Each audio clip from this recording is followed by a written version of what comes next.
What is up, guys? YUGINONO here on behalf of Team Bropire, and I'm going to be showing you another Monarch versus Blue Eyes match with Blake. Team Bropire! Alright guys, I'm helping Blake test Blue Eyes. He hasn't completely figured out exactly the build and exactly, everything that he wants to do with the deck yet. He's basically has like the standard build built right now with the alternative dragons, that just came out and all of that stuff. And so what he did on his last turn is he summoned an alternate dragon. He spit it out just like that by revealing a Blue Eyes. It's completely broken. But I get 2 Ithers on the board and I swing at him for 5,600.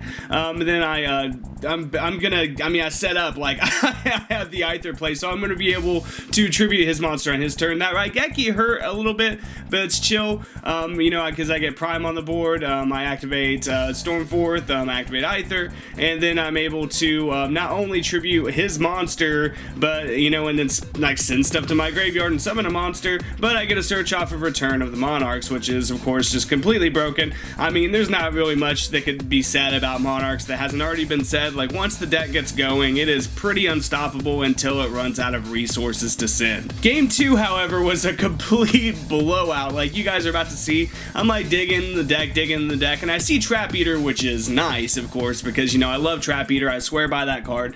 Being able to get rid of Monarch Stormforth, being able to get rid of Anti-Spell Fragrance, being able to get rid of Imperial Iron Wall, like whatever your opponent decides to decide against you, you can get rid of it with Trap Eater. But this was just a total blowout because he gets an alternate white dragon, the spirit, and a Blue Eyes out, and it's just, there's nothing I could do. Like, I just bricked hand, and he just, OTK'd me. There's nothing left to be said. Plus, he had, even if I would have made it past that turn, he had a Twin Twisters and the Magic Deflector. It's pretty good. Game 3 was a little bit of a better game. It was like, game 1 was kind of a blowout in my favor. Game 2 was a blowout in his favor, obviously.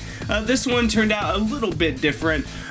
So he's going to summon, he's going to get out the, what is that, Spirit of Blue Eyes, or whatever the Synchro monster's called, I always forget, but I'm going to go ahead and Monarch Stormforth and get out Erebus. He Valors my Erebus. See, and that's why I summoned Erebus instead of the, I watched him search that Valor, so I couldn't come out and, summon a Dia, because that would have effectively immediately ended my turn. So I had to get Erebus out and, force the negation with Valor. But what I did not know is that he had another Valor in hand, and that hurts right there. Right there.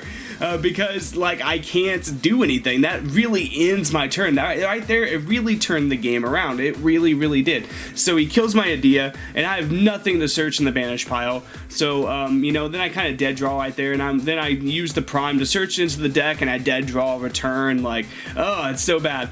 And so he swings at me right now for 3,600, and right now I'm like really hoping that his face down card is a Mask of Restrict. That's what I'm hoping for this entire time. I'm like, if that's a Mask of Restrict, I'm in business. But I summon the Quantum, and he activate Domain, and he Magic Deflects me, just owns me. There's nothing I can do about that. Like, Magic Deflector is really, really good against Monarchs, you guys. That card should have been in the Super. I've done a video on this on my main channel. That card should have been a Super. It's so good, such a good card, and it's like you just saw, it's just phenomenal against Monarchs. It could be a total lockout, especially in that scenario right there where it actually ended up being superior to Mask of Restrict, because I expect people to side the Mask of Restricts, so I side in the Trap Eaters to counter the Mask of Restricts. And if you don't side in Mask of Restricts, or Iron Walls or something of that nature, then obviously I'm screwed. But Magic Deflector, completely bricks the Trap Eaters, bricks, like, it's chainable. It's just so good, you guys. And Blake has been really working on Blue Eyes, and he made some really excellent side deck choices in this game. And he's gonna keep getting better and better at the deck. And the next duel I'm gonna show you guys, it'll probably be uploaded tomorrow or the next day. The next match is actually me testing side frames against his Blue Eyes, so stay tuned for that. And as always, if you like this video, then dick slap that like button and subscribe.